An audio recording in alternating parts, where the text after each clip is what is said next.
Slide berikut ini terkait dengan prinsip ya. Karena dalam suatu standar ISO itu selalu ada prinsip. Seperti di ISO 9001 kita memiliki prinsip. Ada 7 prinsip. Nah, di ISO 21001 ada 11 prinsip. Saya mohon izin sebentar.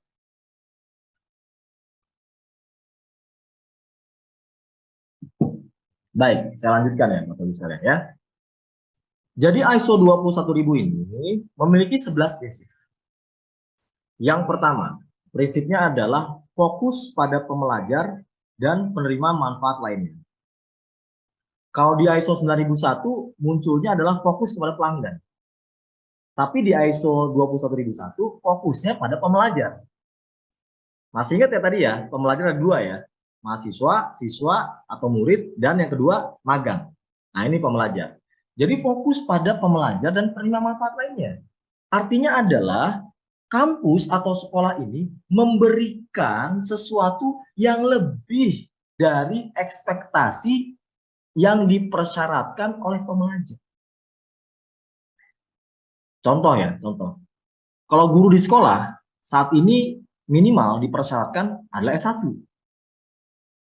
Kalau kita sudah ISO 21001, sebaiknya guru-guru di sekolah kita arahkan, ayo Bu, S2 lagi Bu, S2 pendidikan. Kalau Ibu misalnya S1 Bahasa Indonesia, pendidikan Bahasa Indonesia, lanjutkan S2 pendidikan Bahasa Indonesia. Kalau Ibu Bahasa Inggris, S2 Bahasa Inggris. Kalau Ibu S1 Manajemen Pendidikan, lanjutkan S2 pendidikan. Begitu pula di dosen Bapak Ibu sekalian. Ya, kalau dosen kan minimal adalah S2. Tetapi persyaratan minimalnya S2. Nah, kita sebagai organisasi pendidikan dengan fokus pada pembelajar, kita itu diminta atau kita sebaiknya memberikan yang lebih dari ekspektasi, lebih dari harapan, lebih dari persyaratan pembelajar. Oh, syaratnya adalah dosen saya itu harus S2 gitu ya. Tapi kampus, oh jangan S2. Kalau bisa semua teman-teman S3. Kalau bisa semua teman-teman dosen di sini ya, coba secara bergilir atau kalau ada program-program beasiswa dan sebagainya, lanjutkan ke S3. Kalau Bapak Ibu biasanya memberikan pembelajaran atau perkuliahan menggunakan buku-buku karangan orang lain, ayo kita ngarang buku sendiri. Ayo kita nulis buku sendiri untuk mahasiswa-mahasiswa kita. Jadi fokus pada pembelajar, baik di sekolah ataupun di kampus. Dan menerima manfaat lainnya. Apa sih yang diinginkan dunia kerja sih Bapak Ibu sekalian? Bapak Ibu, terutama di kampus ya Bapak Ibu. Apakah mahasiswa Bapak Ibu setelah lulus dari kampus, kemudian mendapat ijazah, apakah mereka serta-merta begitu mudahnya masuk dunia kerja? Enggak Bapak Ibu. Apakah ilmu yang kita berikan, misalnya manajemen, S1 manajemen, kemudian mereka membawa atau memiliki sarjana S1 manajemen. Apakah dengan begitu mudahnya mereka bisa masuk dunia? Enggak, Bapak Ibu. Kita harus berikan tambahan-tambahan kompetensi, Bapak Ibu sekalian. Ini ada pengalaman konkret ya. Kebetulan saya alumni dari Kimia IPB. Nah, suatu saat saya sedang berkunjung ke sana, sedang mau memberikan pembekalan kepada calon lulusan di mahasiswa S1 Kimia IPB, untuk materi-materi ISO series. Jadi dosen pembimbing atau pembina kemahasiswaannya itu bercerita, Mas Tony, dia bilang gini ya, beberapa waktu yang lalu ada mahasiswa yang datang ke kita, ke kampus, menceritakan bahwa pada saat seleksi penerimaan pegawai di suatu industri, suatu perusahaan, dia dihadapkan pada 2 calon. Yang satu adik kelas kami atau mahasiswa di kami, yang 2 dari kampus lain. Kemudian mahasiswa kami itu kalah bersaing. Loh, kenapa? Pertanyaan dari dosennya. Kenapa kok kamu bisa kalah bersaing? Karena saya tidak memiliki sertifikasi dan tidak memiliki ilmu-ilmu tambahan lain, terutama kalau di dunia industri terkait dengan sistem manajemen. Kampus lain itu mahasiswa diberikan bekal pelatihan-pelatihan ISO series, terutama kalau di industri kan sekarang ISO series Bapak Ibu sekalian. ISO 9001 di untuk mutu, 14001 lingkungan, 45001 safety, 17025 kalau kita berbicara ISO tentang lab. Jadi mereka kalah bersaing karena hanya bermodalkan ijazah gitu loh saya. Nah ini yang kita nggak boleh Bapak Ibu sekalian. Kita sebagai praktisi ya, yang terlibat di kampus secara langsung, Bapak Ibu dosen nih utama ya, nggak boleh Bapak Ibu, jangan, kasihan. Berikan tambahan-tambahan, berikan tambahan-tambahan materi.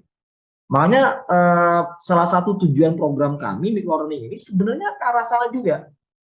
Kami juga share juga tuh ke mahasiswa, ayo ikut microlearning ini nih, setiap Sabtu pagi. Dan rencananya kami akan mengadakan secara rutin Bapak Ibu misalnya, setiap Sabtu pagi. Jadi nanti Bapak Ibu bisa juga melihat medsos kami ya, di Instagram misalnya Smarina Global. Nah ini Bapak Ibu bisa melihat tuh, oh minggu tanggal 28 21.000. Minggu depan itu, oh ada 37 nih anti penyuapan. Nanti minggu depan lagi ada 27 tentang IT misalnya. Nanti minggu depan lagi 17.25. Silakan Bapak Ibu. Undang mahasiswa-mahasiswa Bapak Ibu sekalian untuk ikut di kegiatan-kegiatan kami. Silakan. Dan teman-teman kita, para dosen lain juga silakan Bapak Ibu. Tambahkan kompetensi kita. Karena kita juga sebagai dosen, karena saya juga dosen juga, maka kita memang sebenarnya perlu menambahkan kompetensi agar wawasan kita jadi lebih luas. Sehingga dalam kita mengajar mengenai materi itu akan lebih enak gitu loh. Kita membawanya itu enak. Dari mata kuliah ini kita nanti tarik ke dunia usaha industri seperti apa kondisi di luar sana. Apa sih sistem ini? Karena yang perlu dikenalkan di dalam kampus saat ini menurut saya secara personal ya, mahasiswa itu harus dikenalkan standar. Harus dikenalkan standar. Meskipun Bapak Ibu sekalian, ada beberapa pendapat yang nggak boleh nih apa-apa harus standar, enggak. Tapi dunia industri itu yang berlaku sekarang gitu loh. Kalau misalnya ada calon karyawan itu pasti ditanya, kamu sudah menaikkan pelatihan apa aja? Oh ISO 9001 Pak, 45 Pak, 14 Pak. Kalau di kimia misalnya saya sudah menaikkan pelatihan ISO 13925 Pak. Itu challenge-nya akan lebih besar dan ini sangat bermanfaat buat mahasiswa kita. Gitu ya Bapak Ibu sekalian ya. Prinsip yang ke-1, fokus pada pembelajaran. Apa yang mereka butuhkan kita berikan lebih. Prinsip yang kedua, kepemimpinan yang visioner. Kepemimpinan yang visioner ini menentukan apakah lembaga pendidikan atau organisasi pendidikan itu memutuskan saya mau ISO 21 atau enggak. Biasanya pemimpin-pemimpin yang visioner dia akan melihat jauh ke depan. Buat apa sih? Oh ternyata 21 itu nanti bisa mendukung akreditasi. Nanti bisa dijadikan sebagai pemenuhan kriteria untuk akreditasi unggul. Karena sertifikasinya internasional. Nanti kita juga bisa memberikan program-program pada kemahasiswaan. Visioner. Bagi kampus atau sekolah yang menganggap, ISO apaan sih, nggak usah pakai ISO-ISOan, itu sudah jelas. Saya bisa bilang pemimpinnya seperti itu nggak visioner. Udah jelas itu. Udah jelas. Nggak ada bantahan lagi kalau gitu. Kalau misalnya apa sih ISO sih, apa sih nggak perlulah kita. Saya sudah bisa pastikan visi misi beliau itu tidak visioner. Hanya pas setahun ke depan. Hanya berpikir gimana ya caranya dapat siswa banyak, gimana ya caranya dapat mahasiswa banyak, nggak berpikir gimana ya kualitas lulusan kita, gimana ya tanggung jawab sosial kita sebagai suatu lembaga pendidikan. Nah ini bagi kita yang sudah memahami, paling tidak Bapak Ibu sekalian di hari ini Bapak Ibu juga dan kita berdiskusi ya. Saya tidak mengajarkan, dalam hal ini saya bukan mengajarin Bapak Ibu sekalian, kita diskusi hanya sharing knowledge aja yang saya ketahui. Bapak Ibu juga harus bisa menjadi pelopor leadership yang visioner. Karena Bapak Ibu sekalian yang hadir di ruang ini, saya yakin juga Bapak Ibu nantinya akan menjadi pimpinan-pimpinan juga di organisasi yang Bapak Ibu sekarang ini sedang ikuti. Yang saat ini Bapak Ibu sedang bertugas. Suatu saat Bapak Ibu akan jadi di level pimpinan. Entah itu mungkin Kaprodi kan, nanti suatu saat nanti Bapak Ibu sekalian menjadi mungkin pembantu dekan atau dekan yang sebagainya. Kita harus memiliki visioner. Yang ketiga prinsipnya adalah engagement of people, keterlibatan personil. ISO 21001 itu harus melibatkan semua personil. Jadi ISO 21 itu bukan hanya ranah SPMI, Bapak Ibu sekalian. ISO seri itu saya tahu nih di berbagai kampus tanggung jawabnya ada di SPMI karena berkaitan dengan kualitas, quality, penjamin mutu. Baik nanti SPMI ini mengurusi terkait dengan akreditasi kampus, kalau nanti ada ISO, beliau juga nih yang diberikan tanggung jawab. Tapi kalau boleh saya sampaikan Bapak Ibu sekalian, bahwa ISO ini harus engagement of people, melibatkan seluruh personil. Jadi kita itu enggak boleh acuh terhadap standar ini. Kalau memang ada nanti kampus kita ya, Pak ya. Jangan acuh Bapak Ibu. Kalau bisa, apa nih Pak, Bapak SPM ini, apa yang bisa saya bantu nih gitu. Apa yang bisa saya lakukan nih. Karena memang harus melibatkan personil. Contoh misalnya, ya di klausul 8 terkait dengan operation, di klausul 6 terkait dengan perencanaan, Bapak Ibu sekalian, ini kan berkaitan dengan kurikulum, kan nanti kaitan dengan dosen. Bapak Ibu misalnya dipersyaratkan sebelum memulai tahun ajaran baru, kita harus menyusun yang namanya kurikulum. Kita harus mempersiapkan perangkat pembelajaran. Ayo laksanakan. Ada timelinenya loh, ada waktunya loh. Kalau bahasa ISO itu ada due date-nya loh. Nah, peran kita mungkin di situ. Oleh karena itu, prinsip ketiga, ISO ini nggak akan bisa berjalan kalau satu orang doang, Bu, Pak ya, yang menjalankan. Harus melibatkan semua. Engagement of people. Prinsip yang keempat adalah proses approach, pendekatan proses. Jadi pendekatan proses ini maksudnya adalah kita di dalam suatu organisasi lembaga pendidikan itu harus memahami tugas dari masing-masing. Kalau saya misalnya dosen, saya paham tugas teman-teman di staf akademik apa sih?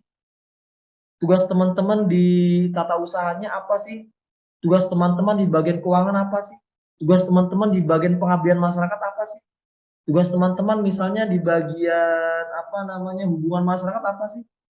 Kita jadi saling tahu sehingga pada saat saya sebagai dosen kemudian ada instruksi bahwa nilai dikumpulkan paling lambat tanggal 30 ya, maka saya harus paham bahwa nanti setelah tugas saya serahkan, bagian staf akademik itu akan merekapitulasi dan mereka itu butuh waktu. Jangan sampai kita itu mengabaikan gitu maksudnya. Nah ini ISO itu harus pendekatan proses. Jadi kita tahu prosesnya kemana. Oh, kalau kenapa sih alasannya ditetapkan tanggal 30? Oh, ternyata mulai tanggal 1-nya itu nanti staf akademik akan merekapitulasi dan mengupload nilai-nilai gitu. Loh, kemudian apalagi nih hubungannya? Honor misalnya. Honor UTS, UAS misalnya ya, kalau memang di kampus ada kebijakan honorarium ya. Berarti kita juga harus paham bahwa bagian keuangan nggak bisa mencairkan honorariumnya kalau kita belum memberikan laporan gitu. Nah, yang seperti ini kan harus dipahami dalam suatu organisasi bahwa pendekatan kita di dalam suatu lembaga pendidikan kita pendekatan proses. Kita nggak bisa jalan sendiri, Bapak Ibu. Nggak bisa. Sehebat-hebatnya Bapak Ibu nggak bisa jalan sendiri. Kita butuh orang lain. Kita butuh tim lain. Kita butuh unit kerja lain. Oleh karena itu, cobalah kita pahami sekeliling kita. Kalau bahasa ISO itu ada namanya pihak berkepentingan tadi, tapi lebih mengerucut. Mungkin pertanyaannya adalah, Bapak dan Ibu, sudahkah Bapak dan Ibu mengidentifikasi siapa sih pihak-pihak yang berkepentingan dengan saya? Sebagai dosen misalnya. Oh, bagian akademik, mahasiswa, kaprodi, bagian keuangan, oh mereka inilah stakeholder saya nih. Mereka inilah pihak-pihak yang berkepentingan dengan saya dan saya juga punya kepentingan dengan mereka. Oleh karena itu, kenali prosesnya masing-masing.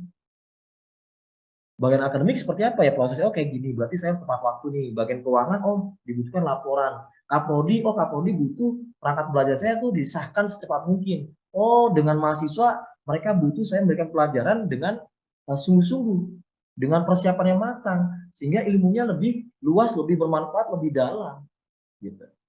Prinsip keempat, proses approach. Yang kelima, improvement. Organisasi yang menerapkan ISO 21001 pasti melakukan peningkatan improvement. Yang keenam, evidence based decision making. Bapak Ibu sekalian, kalau sudah menerapkan ISO 21000, seandainya Bapak Ibu itu sebagai dosen, maka Bapak Ibu tidak boleh mengambil keputusan tanpa adanya dasar bukti, tanpa adanya data. Enggak boleh. Contoh ya, contoh. Bapak Ibu tidak suka nih dengan satu mahasiswa. Datang suka terlambat, kadang beberapa kali nggak masuk, kalau misalnya di kelas kadang suka tidur. Tapi ternyata pada saat tugas dia kerjakan dengan baik. UTS nilainya bagus, UAS bagus, tapi ibu nggak suka nih dengan cara-cara mahasiswa ini masuk kelas saya nih. Seperti nggak menghormati saya nih. Ah, kalau gitu saya kasih E aja deh, saya nggak lulusin. Nah, Kalau sudah ISO 21 nggak boleh Bapak Ibu sekalian. Nanti mahasiswa bisa mengajukan banding dan kita harus menyediakan mekanisme banding. Banding di sini adalah mahasiswa boleh memprotes penilaiannya kalau tidak sesuai.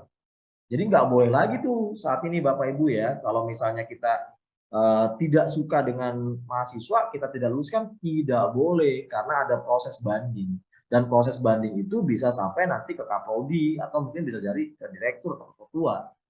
Kalau memang mahasiswa punya data-datanya. Nah, yang nggak boleh kita nggak punya data. Jadi kalau Bapak Ibu tidak meluluskan anak-anak atau mahasiswa, harus punya data dulu yang komplit. Pak Tommy dari 16 kali pertemuan, 1 tes, 1 UAS, 14 kali pertemuan Pak. Mereka cuma datang 4 kali Pak, itu pun terlambat. Tugas nggak pernah ngumpulin, UTS-nya di bawah standar semua, UAS-nya apalagi. Berdasarkan data-data tersebut, maka mahasiswa tersebut saya berikan nilai E untuk mengulang di semester berikutnya. Kayak gitu Bapak Ibu. Harus ada dasar buktinya. Ini prinsip ISO, Evidence Based Decision Making. Prinsip yang ketujuh adalah Relationship Management. Kampus itu nggak boleh menutup diri. Di era modern seperti saat ini, Bapak Ibu sekalian. Jangan menutup diri Bapak Ibu. Siapapun yang datang ke kampus untuk menawarkan sesuatu, mengajak kerjasama, jangan tutup diri Bapak Ibu sekalian. Terima aja Bapak Ibu. Terima aja Bapak Ibu. Seandainya ada sales buku, seandainya ada sales ATK, ada sales misalnya Infocus, ada sales kursi-kursi buat perkuliahan, datang ke kampus kita, jangan langsung ditolak Bapak Ibu. Terima aja Bapak Ibu. Bapak mau makan apa? Produknya apa Pak? Ada brosurnya enggak? Ada ininya enggak? Ada katalognya enggak? Saat ini kami belum bisa beli Pak, tapi saya simpan nomor Bapak ya. Saya minta kartu namanya ya Pak. Menjaga hubungan, relationship, management. Karena suatu saat nanti Bapak Ibu sekalian, kita bisa saja dalam kondisi kurang baik, tetapi kita butuh misalnya Bapak Ibu, karena ada sengatan listrik, beberapa infokus di ruang kuliah kita itu terbakar. Sedangkan dana untuk pembelian itu tuh saat ini lagi belum ada alokasinya. Coba Bapak Ibu bayangkan, kalau beberapa waktu yang lalu Bapak Ibu menerima sales Infocus dengan baik. Diberikan minum, diajak ngobrol, tinggal di mana Mas, kantornya di mana, produknya udah berapa lama nih, bagus enggak? Oke, saya belum bisa beli dulu ya saat ini ya. Suatu saat nanti kalau saya dibutuhkan, saya akan menghubungi Masnya atau Bapak. Nah, begitu kita ada kebutuhan, kira-kira Bapak Ibu sekalian, kalau kita menghubungi orang itu tadi, kira-kira beliau akan bantu kita nggak? Misalnya kita bilang, Pak, kita ambil dulu barangnya, tapi uangnya 3 bulan kemudian, karena baru kita ajukan. Karena saat ini belum ada anggarannya. Kira-kira Bapak Ibu, kalau kemarin kita memanage hubungan dengan baik, kita menyambut, menerima lah, bukan menyambut, menerima sales tersebut dengan baik. Kira-kira kalau nanti kita butuh barang mereka dan kita bayarnya belakangan karena belum ada uang, dikasih nggak Bapak Ibu? Saya yakin dikasih. Karena apa? Karena orang tersebut merasa diterima. Walaupun nggak jadi beli nggak apa-apa. Yang penting saya diterima deh Pak. Saya kenal dengan Pak Tommy gitu ya. Di kampus ini, suatu saat nanti saya ada produk lain, saya tawarin ke Pak Tommy. Siap. Gitu ya. Nah pada saat saya butuh, pasti sales tersebut akan menerima. Nggak apa-apa Pak Tommy. Mau butuh berapa unit? 10 unit siap Pak, saya kirim Pak. Yang penting nanti ada PO-nya ya Pak ya. Bayar 3 bulan kemudian nggak apa-apa Pak. Ini adalah relationship management. Kampus itu nggak boleh Bapak Ibu. Sekolah itu nggak boleh nutup diri Bapak Ibu. Nggak boleh nutup diri. Kalau ada sales, ada pihak yang mau kerjasama, terima dulu aja Bapak Ibu. Perkara nanti kita bisa kerjasama atau enggak, udah lain. Tapi diterima dengan baik, kita ada hubungan baik. Suatu saat kita pasti butuh. Suatu saat kita pasti butuh. Prinsip yang ke-7, relationship management. Prinsip ke-8 adalah social responsibility. Jadi ISO 21000 ini, Bapak Ibu sekalian, ini menekankan terkait dengan tanggung jawab sosial. Tanggung jawab sosial itu begini maksudnya Bapak Ibu. Jangan sampai lulusan dari sekolah kita, lulusan dari kampus kita, pada saat masuk ke dunia kerja, terjun ke masyarakat, itu nggak bisa apa-apa Bapak Ibu sekalian. Jangan sampai kompetensinya itu nggak ada. Karakternya jelek. Kok di tempat kerja kayak begini? Kok panjang tangan? Kok akhlak terhadap atasan dan rekan kerjanya kok begini? No, nggak boleh Bapak Ibu. Oleh karena itu, ISO 21000 menyarankan bahwa kita sebagai kampus memegang prinsip social responsibility. Kita punya tanggung jawab sosial. Oleh karena itu, kita bertanggung jawab terhadap kualitas lulusan dari lembaga pendidikan kita. Klausul 8. Sorry, prinsip ke-8.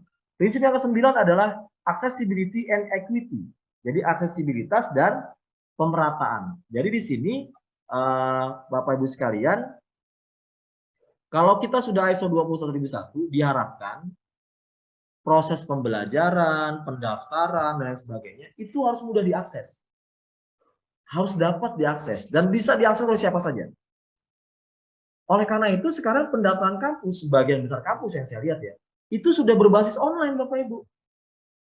Udah nggak zaman lagi Bapak Ibu kita nyebar, oh mau beli formulir Pak. Nah ada tuh sekarang kampus-kampus yang modern yang sudah maju, nggak ada tuh bicara beli formulir. Oh satu formulir 100.000 Pak gitu ya, ada lagi. Kalau masih kayak gitu ya itu tadi berarti belum visioner. Karena apa sekarang Bapak Ibu? Aksesnya lebih mudah. Jadi nggak perlu lagi ngisi-ngisi formulir, langsung pendaftaran isi link berikut. Lihat di website kampus kami ada link pendaftaran. Tolong diisi, nanti upload dokumen-dokumen yang dipersyaratkan. Akan kami review, akan kami verifikasi, setelah itu nanti akan ada pengumuman. Jadi seperti itu sekarang.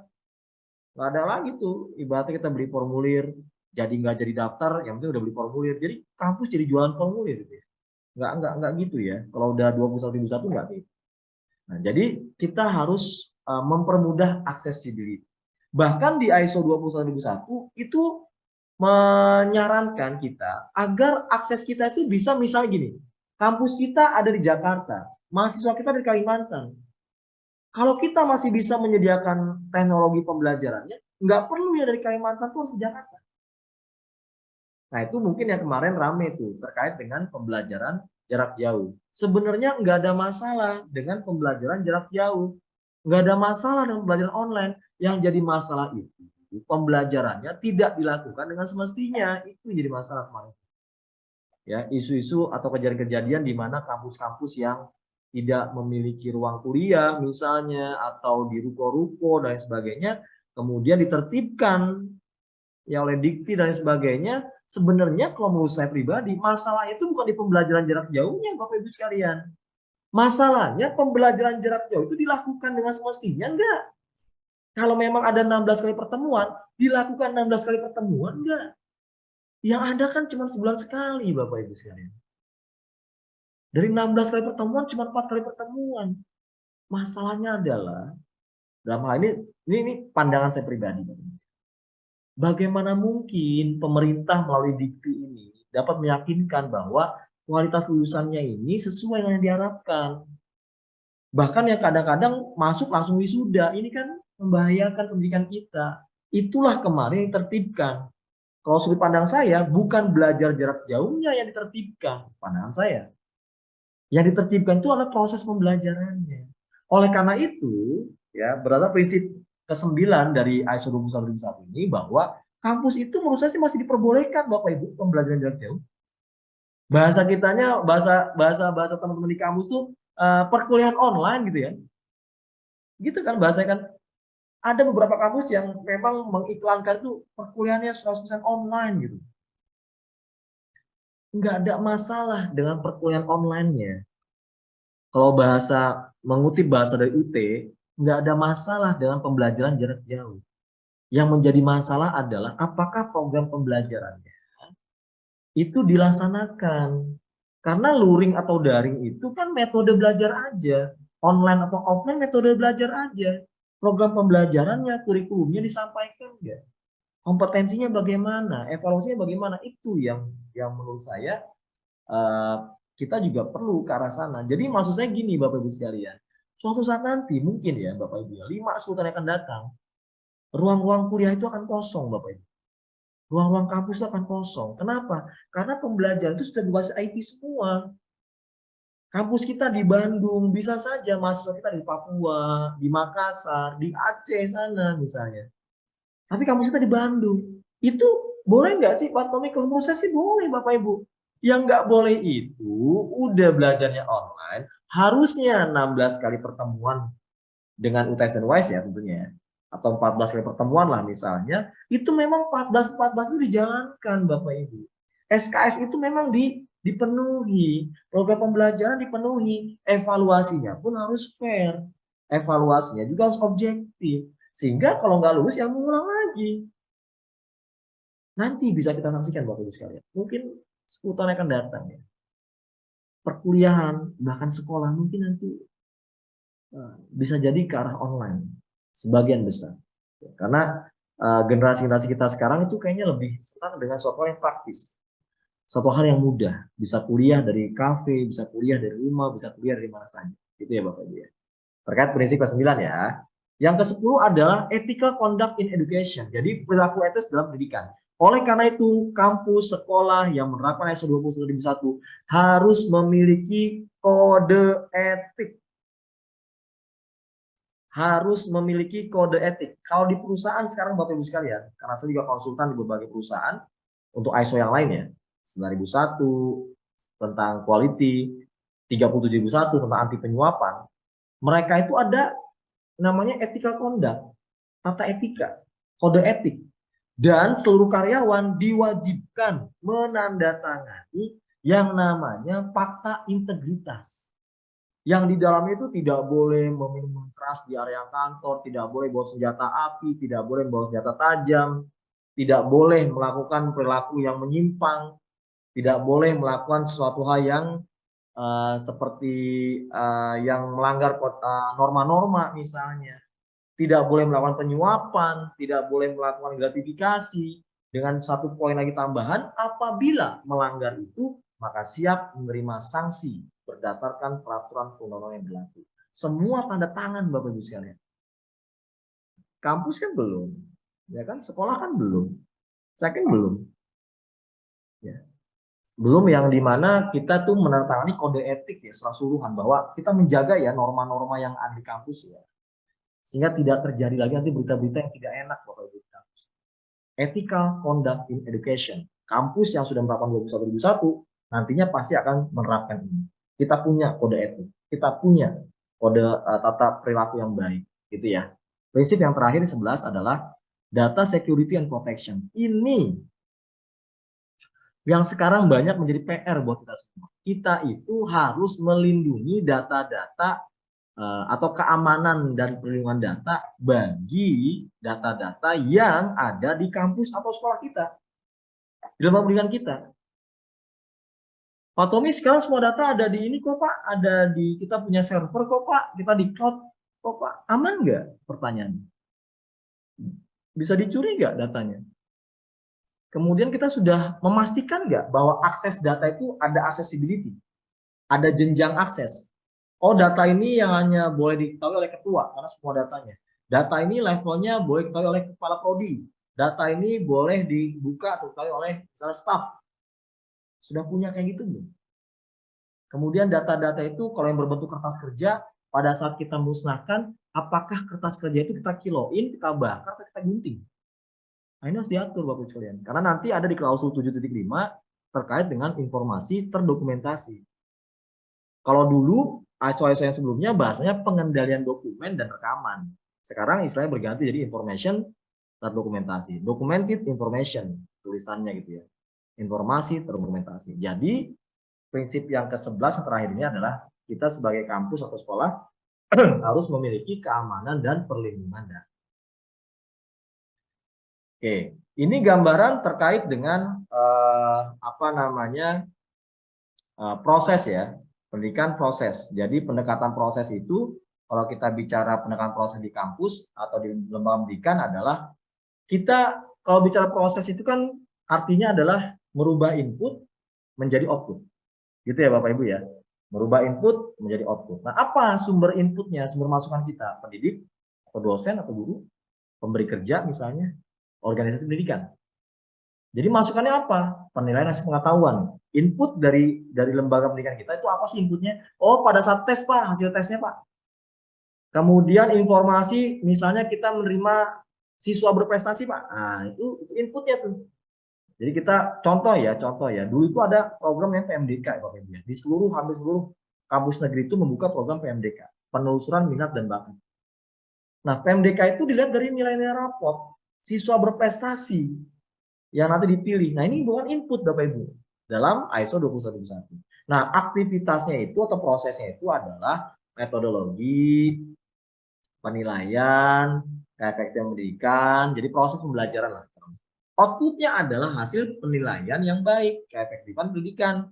Lalu penerimaan dari keluaran itu atau outcomes-nya adalah pembelajar, pendidik, pendidikan, pemberi kerja, yang dimana itu dikontrol sedemikian rupa, dipantau, diukur. 9.1 klausul 9.1 pemantauan, pengukuran, analisis, evaluasi. Nah, ini adalah struktur ISO 21001. Jadi bahwa inputnya itu adalah klausul 4 di konteks organisasi, prosesnya dari klausul 5 sampai klausul 10, sedangkan outputnya itu adalah kepuasan pembelajar dan penerima manfaat lainnya, serta produk dan layanan pendidikan yang kita sampaikan. Nah, ini saya masuk ke sesi terakhir ya, yaitu tentang klausul. Jadi ISO 21001 2018 ya, memiliki 10 klausul, di mana 3 klausul pertama ini tidak menjadi persyaratan. Jadi klausul 4 sampai 10 jadi persyaratan. Artinya apa Pak Tommy? Yang putih-putih ini yang 4 sampai 10 jadi persyaratan. Klausul 4 sampai klausul 10 itu diaudit. Nah, bahasa mudanya kayak gitu. Diaudit.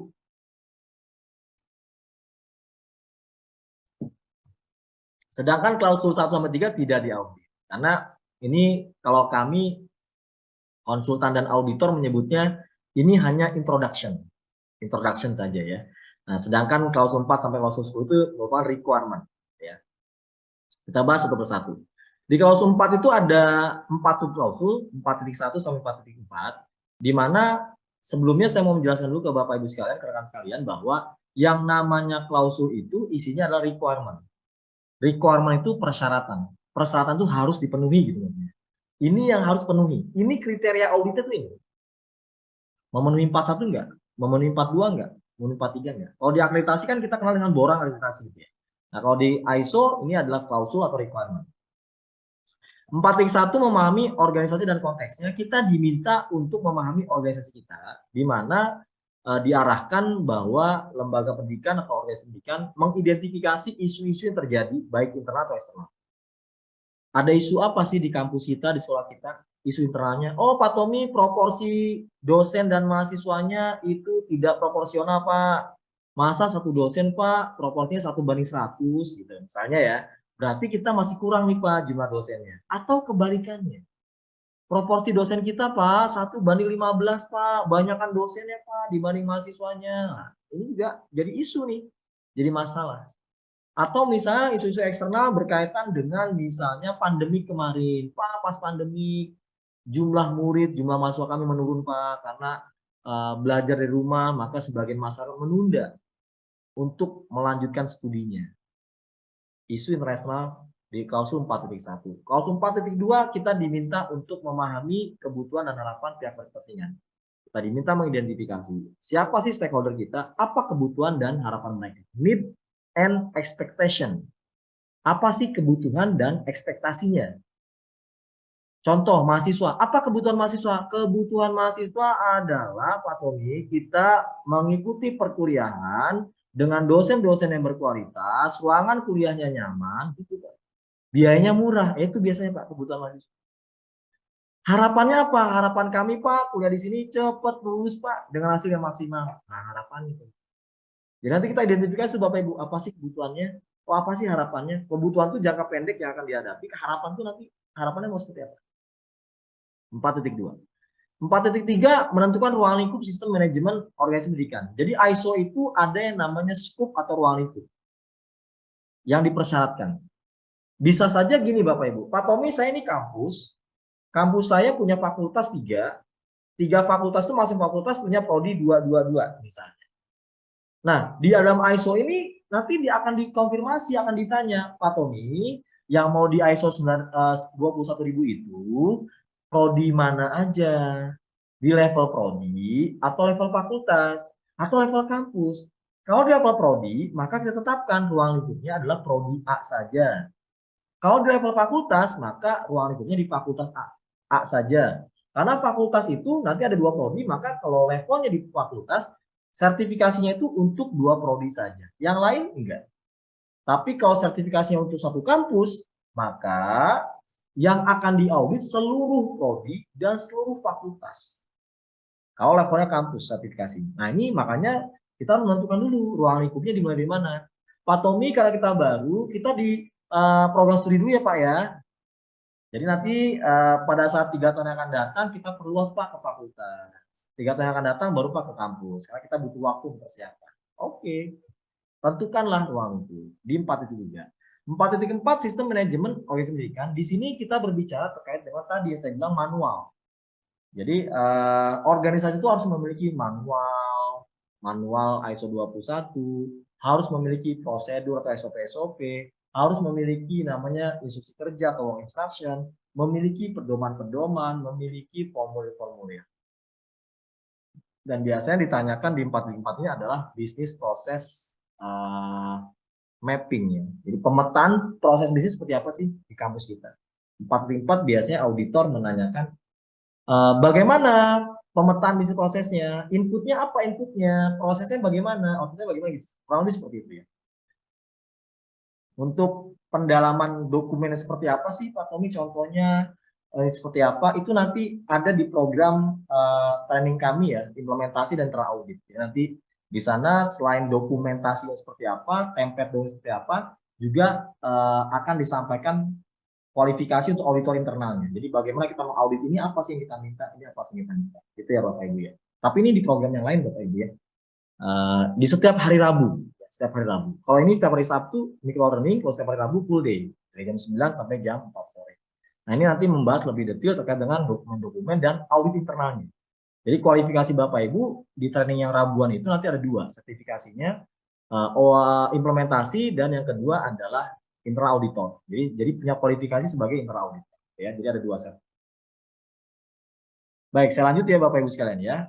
Klausul 5 kepemimpinan. Jadi 5.1 itu terkait dengan kepemimpinan dan komitmen. Kepemimpinan dan komitmen ini artinya adalah bahwa pimpinan atau top manajemen ini fokus pada pembelajar dan penerima manfaat lain. Jadi program-program itu fokus pada pembelajar dan penerima manfaat lain. Juga memperhatikan 513 ini, persyaratan tambahan untuk pendidikan berkebutuhan khusus. Jadi harus didukung oleh top manajemen sebagai bukti komitmen mereka, komitmen beliau-beliau ini. Pak, kita dipersyaratkan Pak untuk berkebutuhan khusus Pak. Oh, kalau gitu oke, kita pasang line itu di mana ya? Mulai dari pintu gerbang atau mulai dari arah masuk ya? Tangganya harus didesain seperti apa ya? Toiletnya perlu nggak kita desain ada toilet yang khusus untuk berkebutuhan khusus misalnya.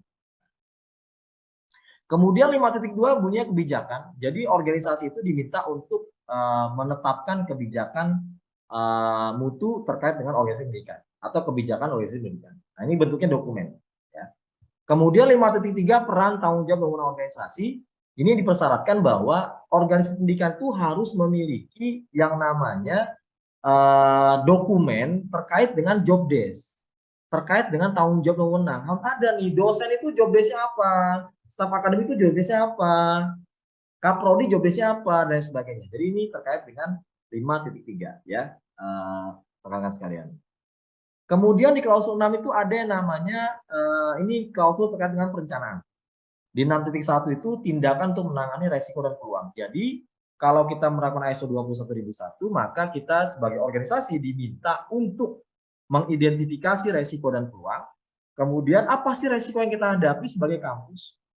Pak Tommy, pertama resikonya adalah, Pak Tommy, kita itu kalah bersaing dalam mendapatkan mahasiswa atau murid. Karena di samping-samping kita nih, selain kita banyak kampus-kampus sejenis. Resiko yang mungkin nanti kita hadapi Pak Tommy, misalnya kekurangan anggaran. Resiko yang kita hadapi Pak Tommy, misalnya terkait dengan proses pembelajaran. Kita belum dukung dengan IT, misalnya ya. Nah, resiko-resiko itu kita identifikasi. Kemudian kita tentukan apa tindakan controllingnya, pengendaliannya. Kalau resiko itu nilainya tinggi, apa mitigasinya? Gitu ya. Kemudian di 6.2 ini ada sasaran organisasi. Jadi sasaran organisasi ini adalah target-target yang kita capai. Misalnya sasaran organisasi kampus kami ini Pak Tommy yang pertama, jumlah mahasiswa yang masuk di tahun 2023 sebanyak 1.000 mahasiswa. 2. Jumlah lulusan di tahun 2023 sebanyak 1.000 mahasiswa. Ini misalnya. Jumlah dosen yang S3 misalnya sebanyak 60% di tahun ini. Tahun depan kita tingkatin lagi misalnya. Nah, seperti itu yang disebut sebagai sasaran atau target. Ini harus kita miliki dokumen. Kemudian 6.3 ini perencanaan perubahan. Kalau nanti ada perubahan struktur, harus bagaimana kampus kita? Kalau ada perubahan atau penambahan program studi, harus bagaimana kampus kita? Kalau ada perubahan kurikulum, harus bagaimana kampus kita? Nanti kalau 6.3 itu yang diminta adalah prosedur, pedoman, atau mekanismenya kayak gimana? Ada di mana dokumennya? Jikalau ini ada perubahan, kita harus ngapain? Nah, bisa dalam bentuk SOP, bisa dalam bentuk pedoman, bisa dalam bentuk di manual tadi ya. Nah, di klausul 7 itu adalah dukungan atau support. Jadi ada 5 subklausul. Yang pertama 71 sumber daya. Sumber daya itu ada 3, Bapak Ibu sekalian. Sumber daya manusia, peralatan atau infrastruktur, lingkungan sekolah, lingkungan kampus. Jadi ada 3 nih. Kita harus mengkondisikan sumber daya ini. Pertama, bagaimana SDM-nya. Yang kedua, fasilitas atau infrastruktur bagaimana. Yang ketiga adalah lingkungan organisasi pendidikan itu seperti apa. Kemudian 72 kompetensi. Nah, kompetensi ini sangat penting. Kampus itu, Bapak Ibu sekalian, jangan sampai kampus itu, ya kalau Bapak Ibu mau sertifikasi, Bapak Ibu ambil sertifikasi asisten ahli, AA.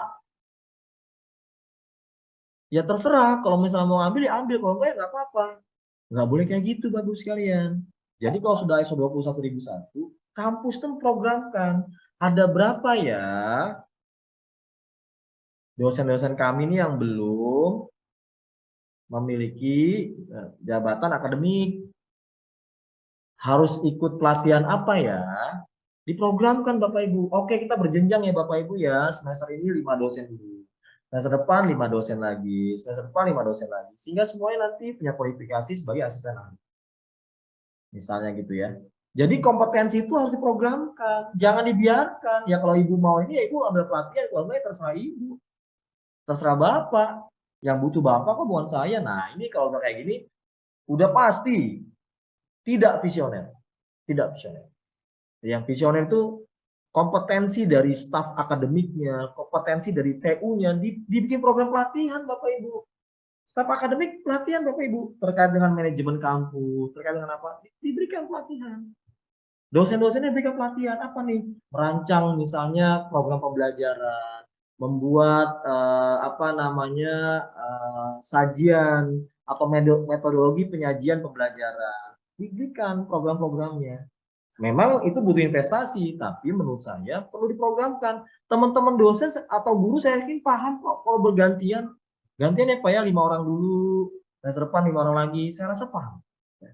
73 kepedulian, awareness. Jadi kita tuh harus bisa memberikan awareness kepada seluruh personil yang ada di lembaga pendidikan kita bahwa kampus atau sekolah kita itu sedang menerapkan ISO 21000.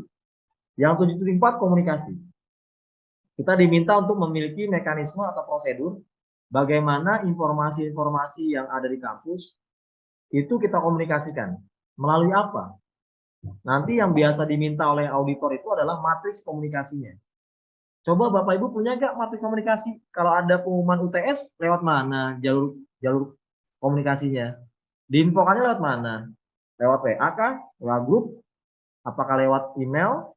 Kalau ke dosen, informasinya lewat apa? Kalau ke mahasiswa gimana? Kalau masyarakat gimana? Nah ini nanti ditanyakan oleh auditor. Bagaimana mekanisme komunikasi yang kita lakukan. 7.5 terkait informasi dokumentasi yang tadi saya sampaikan. Informasi dokumentasi dulu itu namanya pengendalian dokumen dan rekaman. Jadi di sini di klausul 5 kita dipersyaratkan punya mekanisme untuk menyusun SOP, menyusun dokumen, merevisinya, memusnahkannya. Yang rekaman juga sama, bagaimana menyimpannya, kapan waktu penyimpanan itu berakhir, dimusnahkannya dengan cara apa. Nah ini terkait dengan klausul 7.5 informasi terdokumentasi. Sedangkan di klausul 8 operation, itu 81 terkait perencanaan dan pengendalian operasi. Jadi kita harus bisa mengendalikan operasional yang ada di kampus atau sekolah kita. Kita punya SOP nih Bapak Ibu terkait pembelajaran, punya SOP penerimaan peserta didik baru, punya SOP terkait dengan kesiswaan atau kemahasiswaan, punya SOP terkait dengan ujian-ujian. Jadi ada pengendalian. 8.2 persyaratan produk dan layanan pendidikan. Jadi kita tuh memiliki data-data persyaratan produk dan layanan pendidikan. Contohnya apa misalnya? Prodi S1 pertanian ini misalnya ya. Jadi prodi S1 pertanian itu akan mendapatkan materi atau kuliah itu terkait dengan mata kuliah ini gitu. Kemudian nanti ada prakteknya di sini. Kita ada juga program kerjasama dengan dunia usaha industri. Nanti langsung praktek kerja lapangan di perkebunan A misalnya. Nah ini namanya persyaratan produk dan pendidikan. Mahasiswa yang diterima di kami adalah misalnya memiliki nilai rata-rata minimal 80 misalnya. Memiliki nilai rapot misalnya 10 besar dari kelas 1 sampai kelas 3. Ini misalnya. Ini adalah persyaratan produk dan pendidikan. Kemudian desain dan pengembangan produk dan pendidikan. Ini berkaitan dengan pengembangan kurikulum. Ya, bagaimana desain kurikulum, bagaimana pengembangan kurikulum. Ya, terkait dengan produk dan layanan pendidikan kita, karena bisa saja ini berupa bukan hanya layanan tapi produk pendidikan gitu ya. Nah di sini kalau bicara produk pendidikan itu biasanya produk-produk kita tuh apakah berbasis teknologi, misalnya ya Bapak Ibu ya, di beberapa kampus ada kan yang menciptakan motor listrik gitu ya, mobil listrik gitu ya. Kemudian kita juga terkait dengan desain produk-produk dan layanan pendidikan tersebut kita desain sedemikian rupa dalam bentuk kurikulum dan lain sebagainya. Kemudian 8.4 pengendalian proses produk pendidikan yang disediakan oleh eksternal. Yang tadi saya bilang Bapak sekalian, kalau ada supplier, distributor yang mensupport kita itu kita harus kendalikan. Kendalikan supaya apa? Supaya kualitasnya sama dengan apa yang kita gitu ya. Kemudian 85 penyampaian produk dan pendidikan.